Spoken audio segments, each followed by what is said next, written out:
Good morning. Good morning. Today we're talking about abundance and love. And one of the things that is confusing is the power of love. Charles Fillmore, co-founder of the Unity Movement, along with his wife Myrtle Fillmore, Charles came up with the 12 powers, and one of the 12 powers is the power of love. I wish he didn't call it that. The reason being is when you think of love, what do you think of? Rhetorical question. What do you think of when you think of love? We think of emotion. We think of the emotive experience of loving. And that's not what the power of love is in the 12 powers. Or when we talk about love as a spiritual power, a spiritual law, what we're talking about is harmonizing.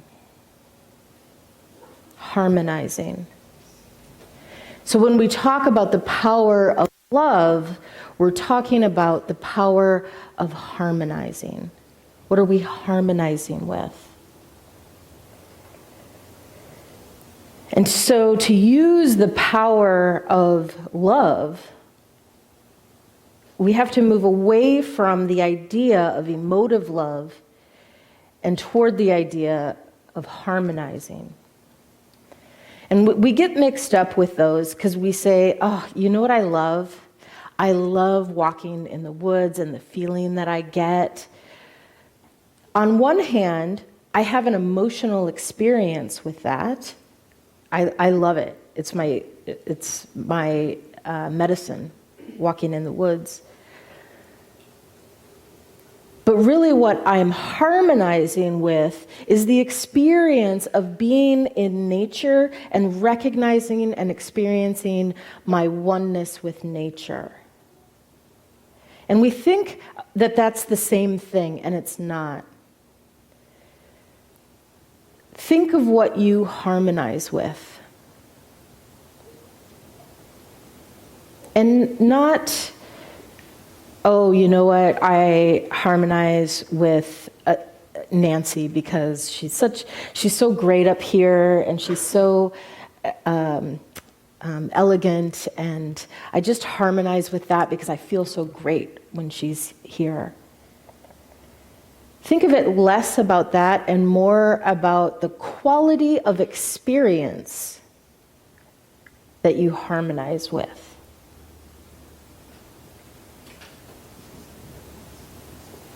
It gets a little complicated, right? Yeah.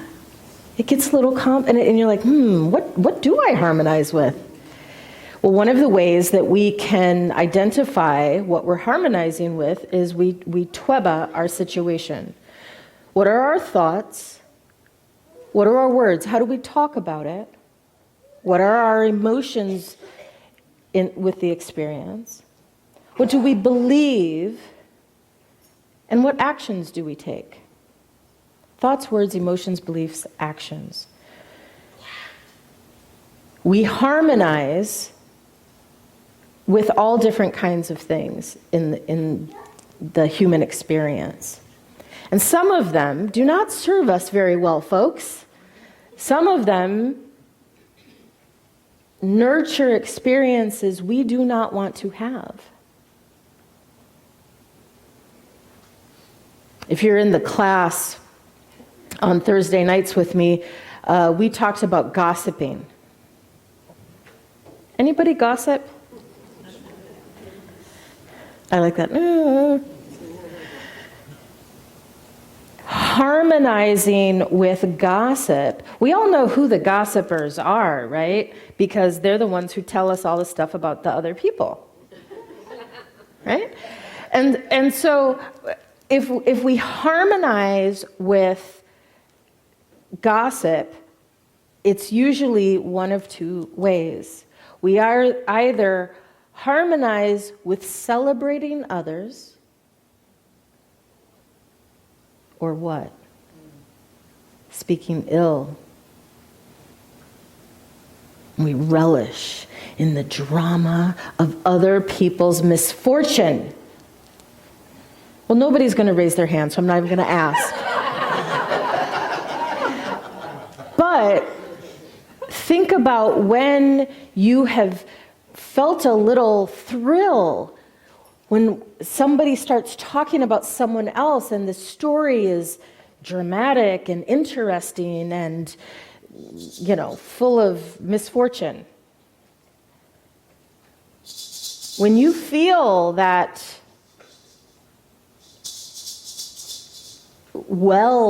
swell of interest, when you feel that, you are harmonizing with it.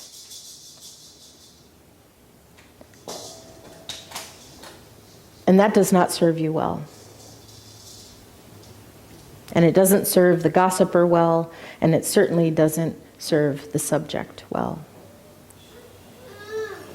And now I used to be a huge gossiper. I love stories. I love stories, and I love the drama of life, and I love hearing about what's going on in other people's lives. And when I realized that what I was harmonizing with were the not so great stories, I just decided, well, I'm not giving up my stories. So I'm going to harmonize with celebrating others. So every time someone would come and talk to me and say, oh my gosh, you know what I heard about Nancy? she says it's true. You know what I heard about Nancy? I would say, oh, let me tell you what I heard. I heard what a great job she does as a platform, and I would celebrate her. Well, it's really hard to follow that up with something not very nice. Or if someone came up and said, oh, blah, blah, blah, blah, Nancy, blah, blah, blah, blah, I would say, oh, that's not my experience with her. My experience is, and I would celebrate her. Well, soon, the negative gossipers stop coming to you because you're no longer harmonizing with them.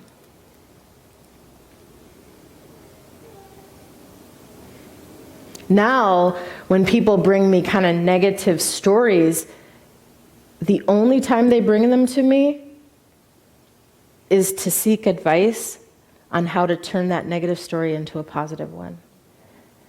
That's awesome. That is using our power of love in a way that serves us and serves others. So I want to share another reason why the power of harmonizing love gets confused with the power of emotive love. And this is from Myrtle Fillmore. She has a book. Somebody compiled a bunch of her letters. Unity started as a prayer and meditation ministry, and people would write letters to Unity, and she would answer them.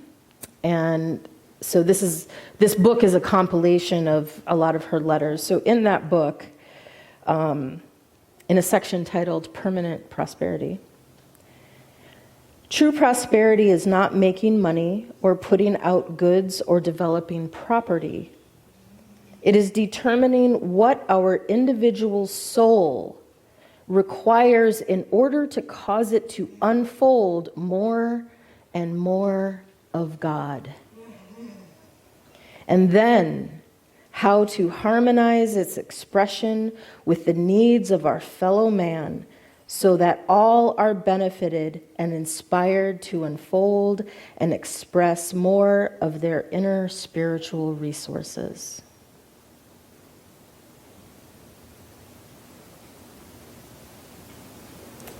Imagine that someone being in your life inspires you to be authentic, to express your divine self.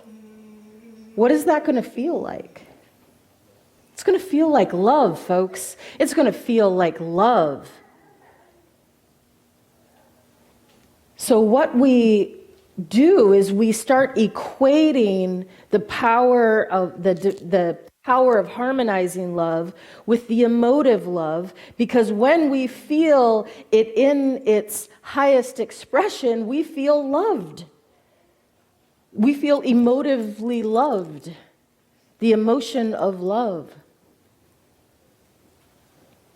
And where we get tripped up is we think that to practice the power of love, it simply means I just have to express love to you. I just need to beam love at you and you'll fix your sinful ways. You will cease to be my problem. Now, I'm not saying beaming love at someone is a bad idea. It's great. Express love at everyone. That's a great practice. Although it is not necessarily using our divine power of love.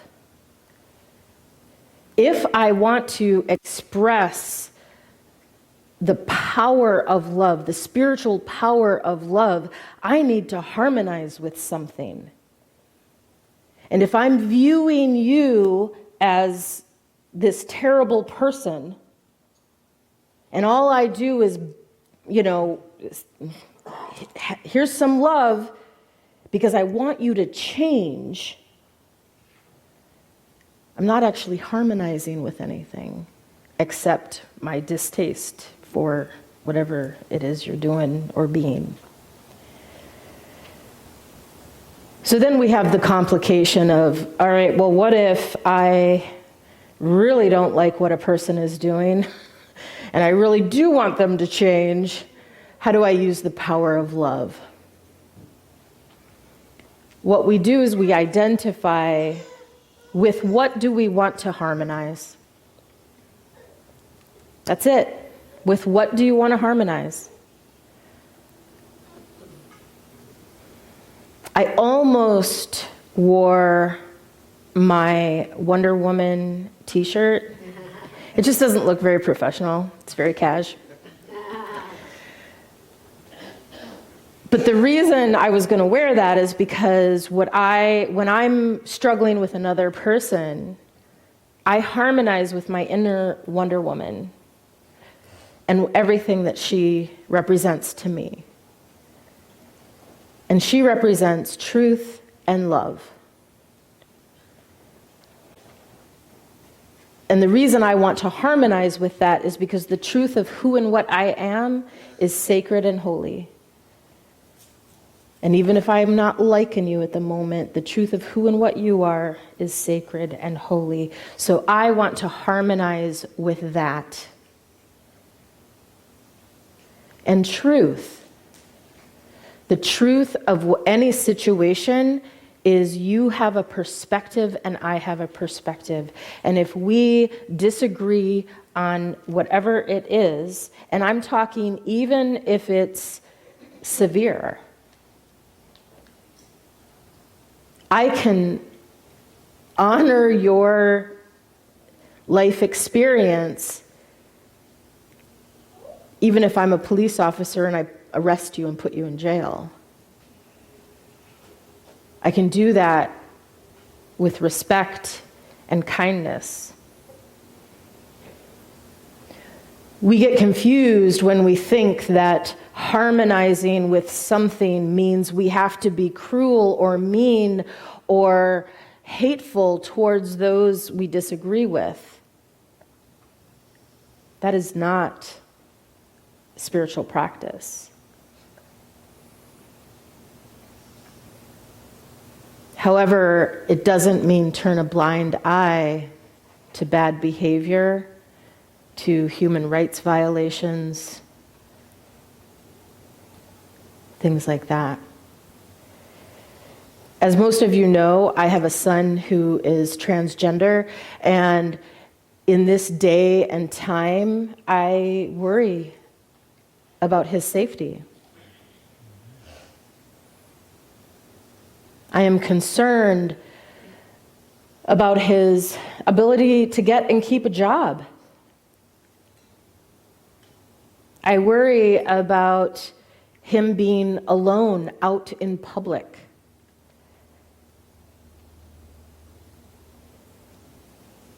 And yet, I don't want to demonize those who are hateful towards people like my son. They are human beings. I believe they are extremely misguided. And even if I wanted to misuse the power of love, I can't beam love at those people. I cannot muster feeling the emotion of love, really, and beam this towards these people.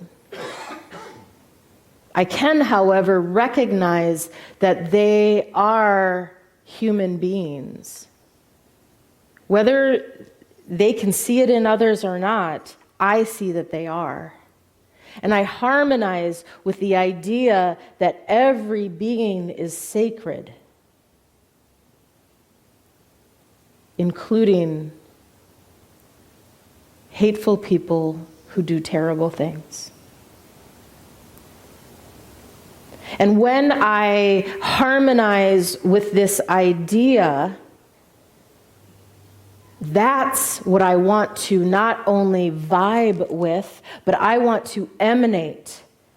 I want to emanate to the world that every human being, no matter how they show up, is an expression of God. Every person. That's what I want to harmonize with. That's what I want for my son. And that's what I want even for the haters. For if they experienced that, they would cease to be haters, right? If I can see value in every human life, it's really hard to devalue or dehumanize a person, even if they look different from me. So the power of love is about harmonizing. And we get to choose what we harmonize with. And I believe in this statement, I'm going to read it again from Myrtle, You've all heard me say that when we do our inner work, we heal the world. Listen, keep that in mind when you hear these words. True prosperity, the beginning doesn't matter. It is determining what our individual soul requires in order to cause it to unfold more of God. True prosperity is figuring out what my soul needs so I can express divinity.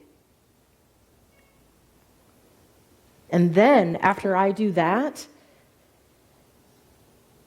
I harmonize its expression with the needs of my fellow man so that all are benefited and inspired to unfold and express more of their inner spiritual resources.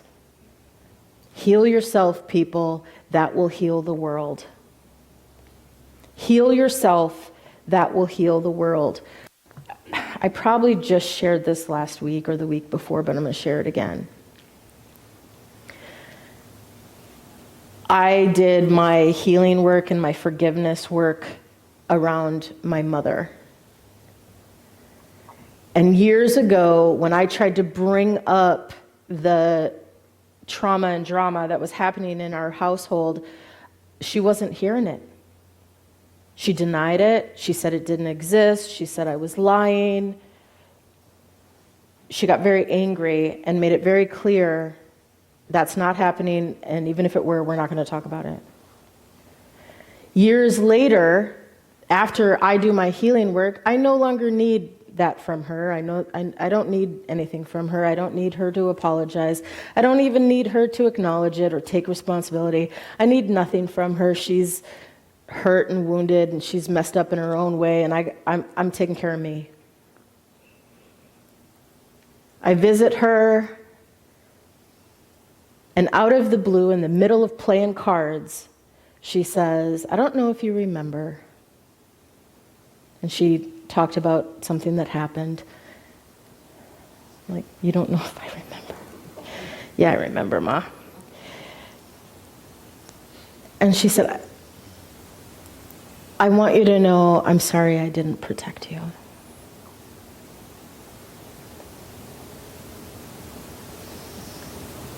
I said, "Thank you. I received that." And then we went back to playing cribbage.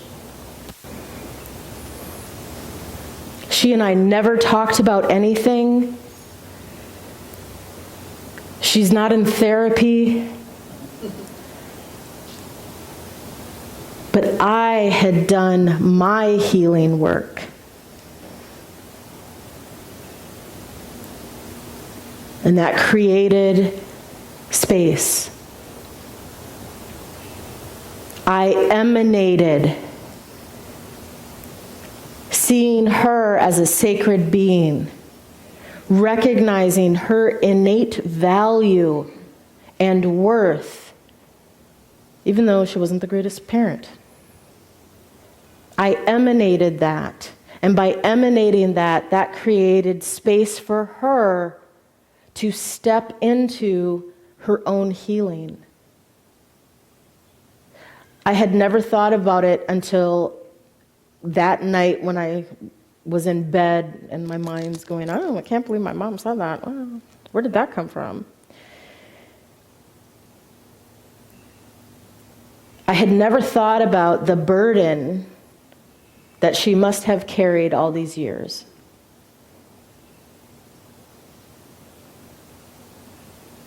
What a burden. Shame, guilt, regret.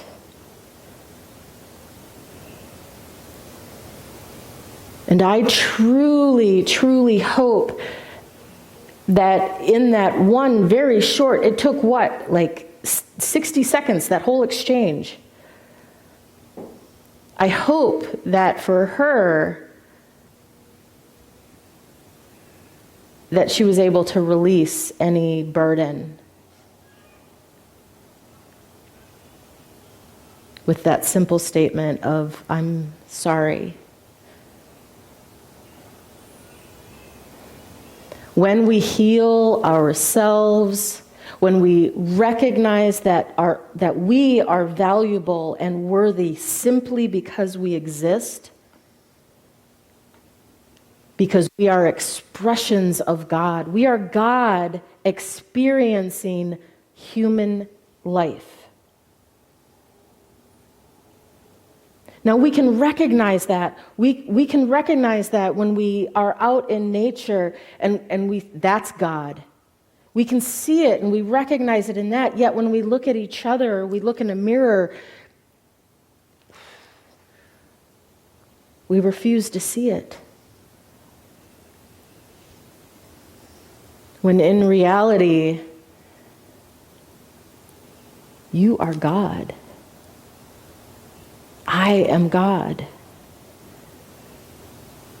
Now, none of us are the totality of God. It's like the Buddhist monk that I lived with for a while talked about, this is the first time I heard it, talked about we are the wave in the ocean.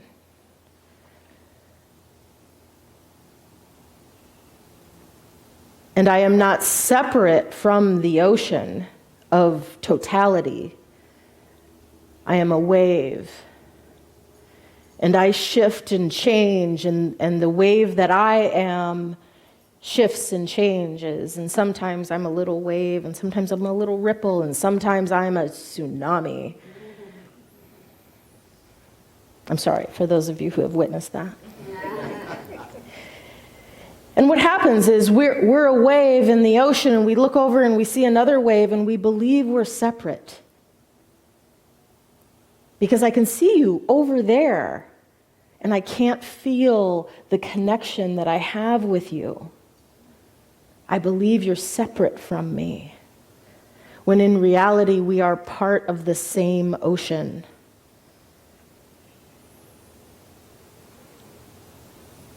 And I might look over there and I might see, I don't like that wave.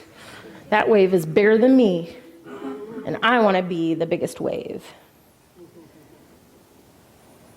Or, look at that wave being so big and loud. That's shameful. You should be a regular size wave like all the rest of us. Or worse, look at that little thing. It's barely a ripple. You're nothing.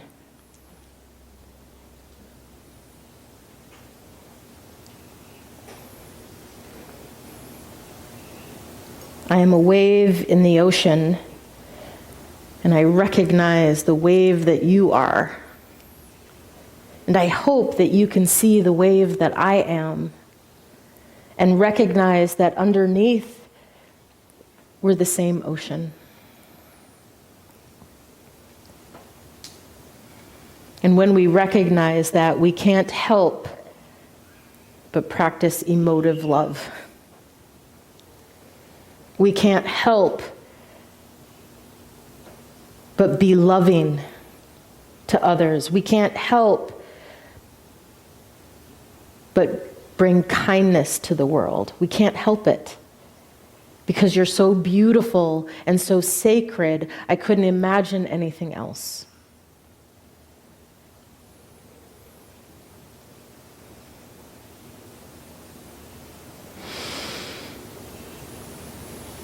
That feels like a good thing to bring to meditation.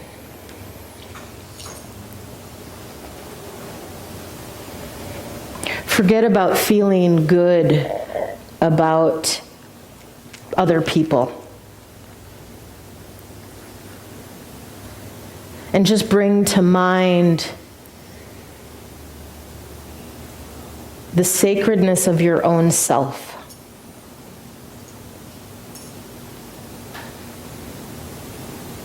Imagine your attention going inward.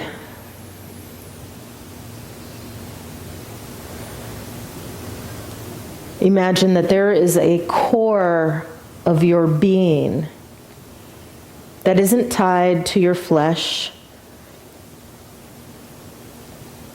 It isn't an organ in your body.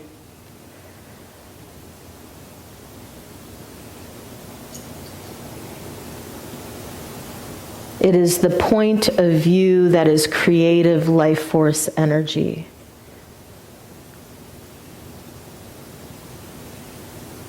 The point of view that gives and receives creative life force energy from the interconnectedness of all.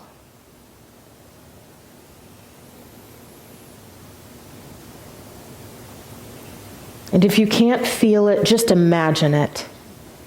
If you can imagine it, see if you can sense it. If you can sense it, see if you can feel it. You might feel it in your heart space, in your chest. You might feel it in your solar plexus. You might feel it in your head. You might feel it in your dantian, a little bit below your belly button. Feel it. Sense it, imagine it.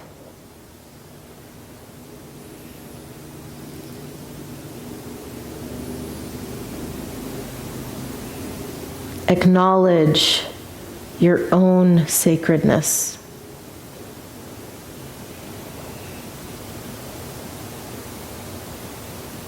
Even if you don't fully believe it,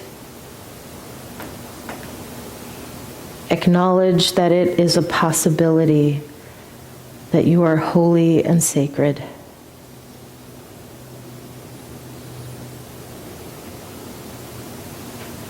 And when you allow that possibility, allow the floodgate of awareness to come. The holiness, the sacredness, simply because you are an expression of God.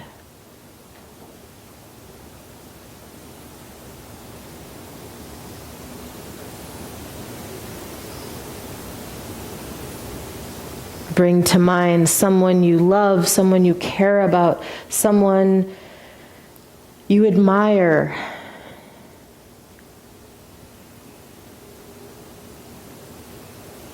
Recognize that at the core of who and what they are holy and sacred. You can recognize the divinity in this person. They are holy, they are sacred.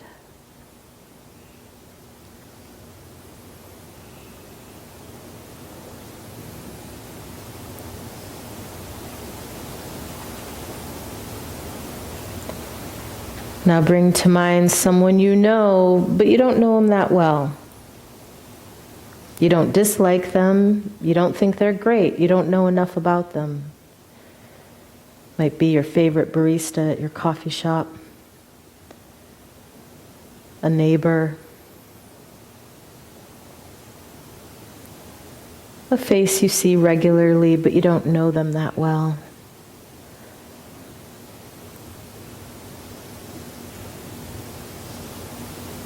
Recognize that this person that you don't know very well is also a sacred expression of God. Harmonize with that awareness, with that knowing.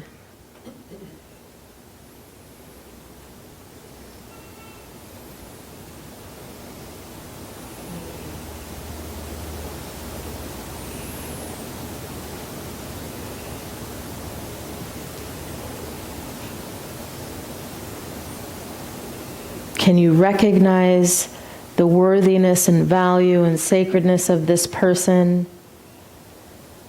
Can it grow so much that you feel emotive love and can emanate that toward that person?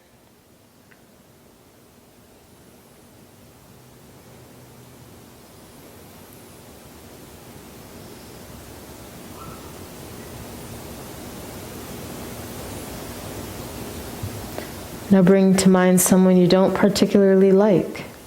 Maybe someone who hurt you. Maybe someone who hurts others.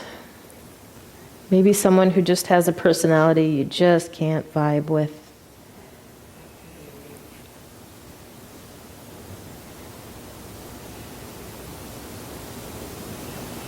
Imagine you are the kind of person who can see innate worthiness, innate value, innate sacredness in others.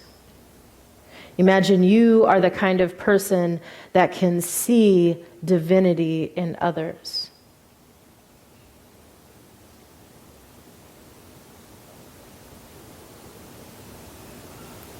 Can you see it in this person?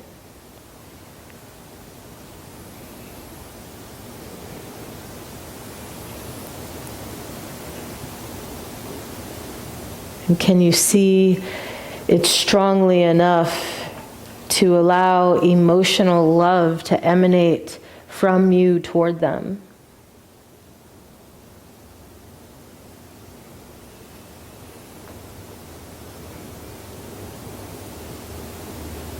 One trick I use when I am unable to do that is I imagine the love of the interconnected allness, the love of God, is a bubble surrounding this person. I don't have to love them. God loves them. And so often when I do that exercise, I recognize that I can hold them in love as well.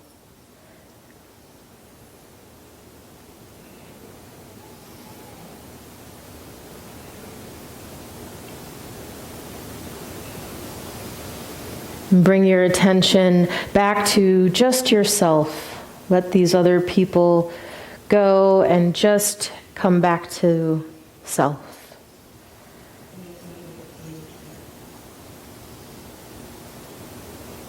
Imagine that you are the kind of person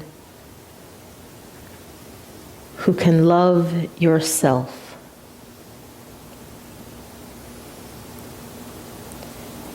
You love yourself to such a degree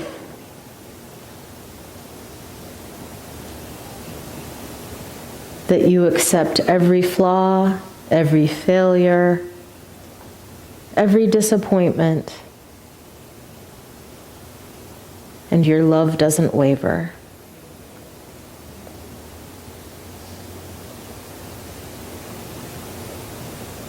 Feel that love for yourself.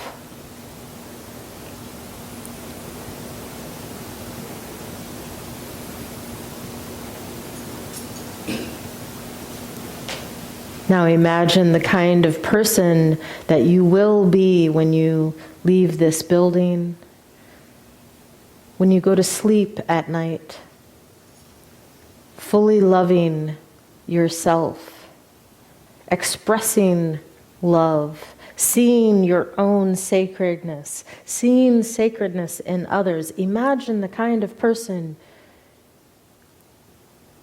you will be when you wake up in the morning.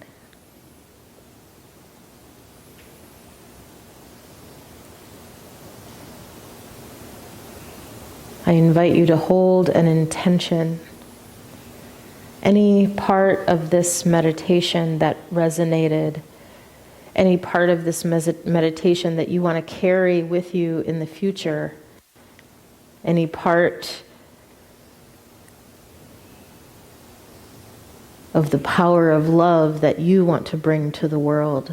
This moment is an opportunity to set intention.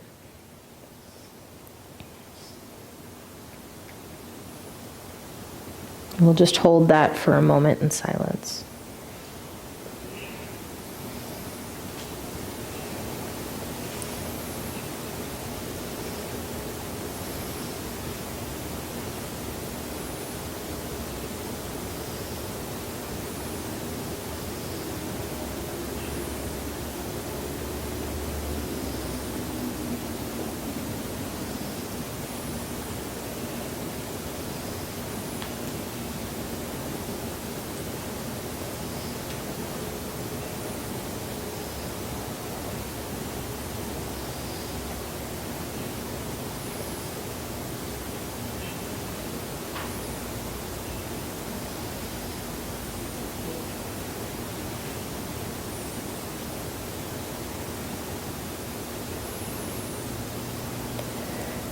Know that any intention that we hold in harmony, harmonizing with the quality of that intention,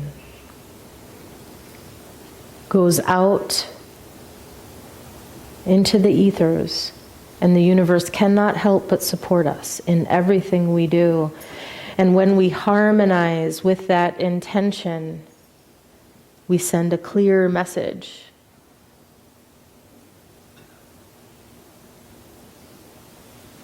I give love, I receive love. I am loving, others are loving toward me. I harmonize with that which I want to see in the world.